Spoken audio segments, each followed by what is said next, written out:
Olá, que bom ter a sua companhia aqui de novo para a nossa reflexão do dia 42 do Plano de Leitura Anual da Bíblia.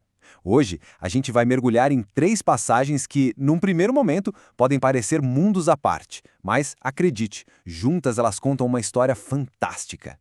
E a pergunta que vai ser o nosso guia hoje é essa: o que é que liga uma aliança celestial, lá de Hebreus, com a escravidão brutal no Egito, que a gente lê em Êxodo, e com a busca por sabedoria em Provérbios? Parece um quebra-cabeça, né? Mas eu garanto, no final, todas as peças vão se encaixar de um jeito surpreendente.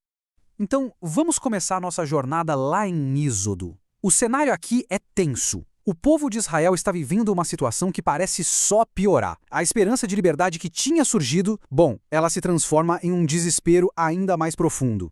Olha só a sequência dos fatos. Primeiro, Moisés e Arão chegam diante do faraó com a ordem de Deus. A resposta dele? Um total desprezo. Quem é o Senhor? E em vez de libertar o povo, ele faz o contrário. Aperta ainda mais o cerco. Exige a mesma quantidade de tijolos, só que agora sem dar a palha necessária. O resultado? O próprio povo se vira contra Moisés, basicamente dizendo que eles só pioraram as coisas. E essa fala do faraó, ela resume toda a crueldade da situação. Ele não só nega o pedido, mas ele humilha, ele zomba da fé e do sofrimento deles. É opressão na sua forma mais pura, mostrando que o povo por si só não tinha a menor chance contra aquele poder. Mas é exatamente aí, no ponto mais baixo, no fundo do poço, quando tudo parece perdido, que Deus entra em cena com uma das suas promessas mais fortes. Ele não resolve a crise na hora, mas reafirma o plano maior. É como se ele dissesse: calma, agora vocês vão ver o que eu vou fazer. É uma promessa de que a libertação vai acontecer, mesmo que o presente seja pura escuridão. Agora vamos sair do Egito e entrar no livro de Provérbios. Aqui a gente vê que essa ideia de luta e de escolha também acontece, só que num outro campo de batalha. Não é contra um faraó lá fora, mas contra a insensatez que mora aqui dentro. E Provérbios já começa com essa ideia central. Sabedoria de verdade não é só juntar um monte de informação. Ela começa com uma atitude de respeito, de reverência a Deus. Já os insensatos, são justamente os que ignoram essa base, que acham que não precisam disso para viver. E o livro deixa bem claro que existem dois caminhos. De um lado tem o insensato. Ele se deixa levar pela ganância, pelo caminho fácil. Mas o texto mostra que, na verdade, ele está cavando a própria cova. Do outro lado tem o sábio. Ele ouve, ele aprende e, por causa disso, vive seguro. As consequências são bem diretas. Um colhe o que planta e se destrói. O outro encontra paz. Ok. Então a gente já viu uma opressão que vem de fora, lá em Êxodo, e uma tolice que vem de dentro, em Provérbios. Agora, vamos para Hebreus, porque é lá que a gente encontra a solução definitiva de Deus para esses dois problemas. O autor de Hebreus nos explica uma coisa incrível.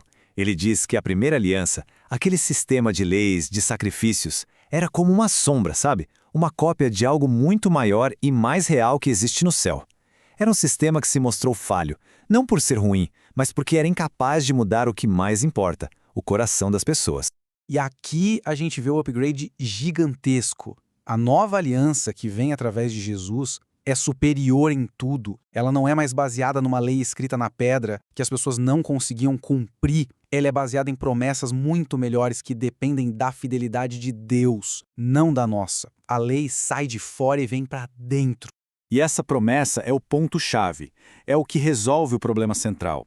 A mudança não é mais sobre seguir uma lista de regras, é sobre ter um coração transformado por Deus, onde o nosso desejo de seguir o caminho dele passa a ser algo natural, escrito por ele mesmo na nossa mente e no nosso coração.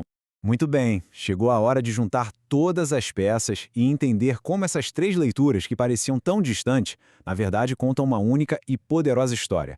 A história de Êxodo não é só história antiga, ela é um retrato da nossa própria condição. Ela mostra que a gente não consegue se libertar por conta própria das coisas que nos escravizam. Ela é um grande grito por um salvador, por um libertador que seja mais forte que os nossos faraós. Aí vem Provérbios e funciona como um mapa. Mostra que as nossas escolhas de todo dia têm um peso enorme. Elas nos levam passo a passo ou para a vida ou para a destruição. É um chamado constante para a gente escolher o caminho da sabedoria, que, como vimos, começa no respeito a Deus. E aqui tudo se amarra. A nova aliança em Cristo é a resposta final para os dois problemas. É a libertação que o povo em Êxodo tanto precisava e é a sabedoria que Provérbios tanto aponta. É a única coisa que pode, ao mesmo tempo, nos libertar da opressão e transformar nosso coração para que a gente queira escolher a vida. E olha, se essa análise te ajudou a enxergar as escrituras de um jeito novo, não esquece de deixar uma curtida e seguir o canal Pneuma BR. Isso nos ajuda muito a continuar produzindo esse tipo de conteúdo para a gente aprofundar nossa jornada de fé. E para a gente fechar, fica aqui uma reflexão para o resto do dia. Saber que existe essa nova aliança, que Deus escreve a vontade dele no nosso coração, como é que isso muda o jeito que a gente encara os nossos desafios, as nossas escravidões e as nossas escolhas hoje? Pense sobre isso. Muito obrigado pela companhia e até a próxima.